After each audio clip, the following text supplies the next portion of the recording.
రాష్ట్రంలో చేయూత కింద సామాజిక పింఛన్లు అందుకుంటున్న వారిలో అనర్హులు ఉన్నారని ప్రభుత్వానికి ఫిర్యాదులు వెల్లువెత్తుతున్నాయి.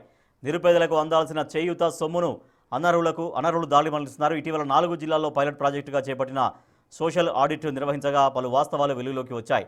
తనిఖీ చేసిన వారిలో దాదాపు 10% మంది అనర్హులు ఉన్నట్లు అధికారులు గుర్తించారు.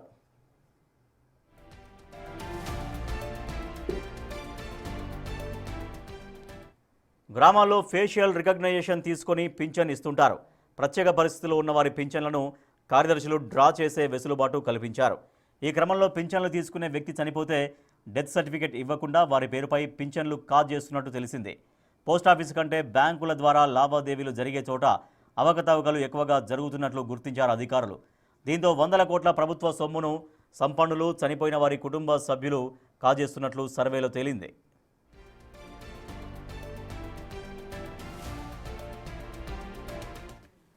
కార్లు, పెద్ద పెద్ద బంగళాలు ఉన్నోళ్ళు, ఆఖరికి పెట్రోల్ బంకులు నడిపేవాళ్ళు, వారి కుటుంబ సభ్యులు సైతం చేయూత పింఛన్ కాజేస్తున్నట్లు సర్వేలో తేలింది. ముఖ్యంగా పట్టణ ప్రాంతాల్లో బ్యాంకుల ద్వారా పింఛన్ జమ అవుతుండడంతో లబ్ధిదారులు మరణించినా ఆ వివరాలు అప్డేట్ కావడం లేదు. దీంతో వారి బంధువులు ఏటీఎం ద్వారా ఏళ్ల తరబడి డబ్బులను డ్రా చేస్తున్నారు.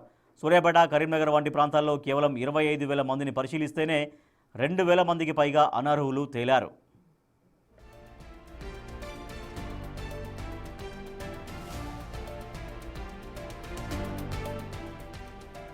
గత ప్రభుత్వ హయాంలో రాజకీయ ఒత్తిళ్లు, ఫీల్డ్ లెవెల్ పరిశీలన లోపం కారణంగానే ఈ బోగస్ పింఛన్లు పెరిగిపోయాయన్న విమర్శలున్నాయి. ఆధార్ సీడింగ్ సరిగ్గా లేకపోవడం, డెత్ సర్టిఫికెట్లు వెంటనే అప్డేట్ కాకపోవడం అక్రమార్కులకు వరంగా మారినట్లు భావిస్తున్నారు.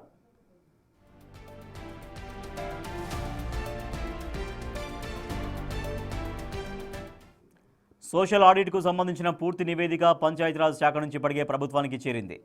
రాష్ట్ర వ్యాప్తంగా సుమారు 4 నుంచి 5 లక్షల బోగస్ పింఛన్లు ఉండొచ్చని ప్రభుత్వం అంచనా వేస్తోంది. ఇప్పటికే అనర్హులైన ఉద్యోగులకు నోటీసులు జారీ చేసి వారు తీసుకున్న సొమ్మును రికవరీ చేయాలని ప్రభుత్వం ఆదేశించింది. ఇకపై ప్రతి ఏటా కేవైసీ, లైఫ్ సర్టిఫికేట్ సమర్పించడాన్ని ప్రభుత్వం తప్పనిసరి చేయనుంది. త్వరలోనే రాష్ట్ర వ్యాప్తంగా సమగ్ర సర్వే నిర్వహించి అనర్హులను తొలగించడం ద్వారా నిజమైన నిరుపేదలకు, కొత్తగా వేచి ఉన్న అర్హులకు అవకాశం కల్పించాలని సర్కార్ భావిస్తోంది.